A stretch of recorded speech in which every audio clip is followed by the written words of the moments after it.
Assalamualaikum warahmatullahi wabarakatuh. Alhamdulillahirabbil alamin wa bihi nasta'in wa ala umuri dunya waddin wassalatu wassalamu ala asrofil anbiya'il mursalin wa ala alihi wa sahbihi azmain amma ba'du. Pertama-tama mari kita berikan syukur kehadirat Allah Subhanahu wa taala yang telah memberikan kita kesehatan dan waktu kepada kita hingga saat ini. Salawat serta salam mari kita kirimkan kepada idola kita sepanjang masa, yakni Nabi Bana wa Nabiyana Kanjeng Nabi Muhammad Sallallahu Alaihi Wasallam. Sekarang ini kita hidup di zaman yang serba cepat. Mau makan, tinggal klik aplikasi. Mau belanja, tinggal check out. Mau cari info terbaru, tinggal scroll di TikTok. Semuanya serba instan. Dampaknya, kita sering jadi orang yang enggak bertahan.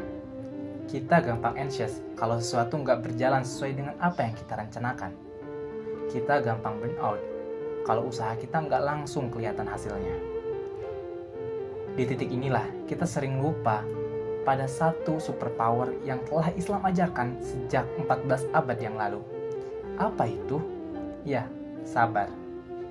Tapi jangan bayangin kalau sabar itu cuma duduk diam, pasrah, atau jadi keset yang bisa diinjak-injak orang lain. No, that's a misconception. Sabar adalah active resistance. Dalam Islam, sabar nggak pasif. Sabar itu adalah kekuatan untuk mengendalikan diri. Sabar itu saat kamu tetap konsisten. Konsisten untuk belajar dan bekerja keras meski belum ada hasilnya. Sabar itu saat kamu menahan diri. Menahan diri saat kamu nggak ikut-ikutan ngehujat orang lain di kolom komentar meski tangan kamu udah gatel untuk memberikan komentar. Sabar itu saat kamu tetap memilih jalan yang halal ketika teman-teman di sekitarmu kelihatan lebih cepat sukses dengan proses yang abu-abu. Allah Subhanahu wa taala berfirman dalam Quran surat Al-Baqarah ayat 153 yang artinya, wahai orang-orang yang beriman, mohonlah pertolongan kepada Allah dengan sabar dan sholat. Sungguh Allah beserta orang-orang yang sabar. Kenapa sih kita butuh sabar?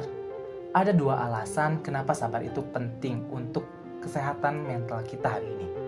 Pertama, sabar sebagai filter dari FOMO atau fear of missing out. Sabar bikin kita kalau setiap orang punya timeline masing-masing. Kita nggak perlu membandingkan satu halaman hidup kita dengan 100 halaman hidup orang lain di Instagram. Kedua, sabar adalah investasi. Hasil yang besar butuh proses yang panjang. Rasulullah SAW ketika beliau berdakwah dulu nggak butuh satu malam, beliau butuh bertahun-tahun dengan penuh air mata dan perjuangan. Kalau Nabi saja disuruh sabar, bagaimana dengan kita sebagai umatnya? Sabar itu memang pahit, tapi di awal. Tapi buahnya jauh lebih manis dari madu.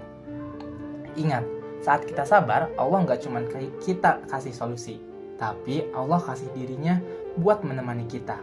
Innallaha ma'as-sabirin. Kalau Allah sudah di pihak kita, omongan haters atau kegagalan nggak akan ada artinya. Sebagai penutup, mari kita jadikan sabar sebagai lifestyle. Jangan gampang menyerah pada keadaan.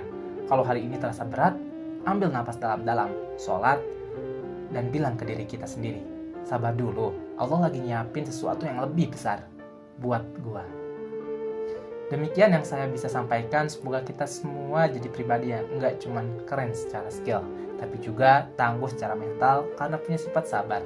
Wassalamualaikum warahmatullahi wabarakatuh.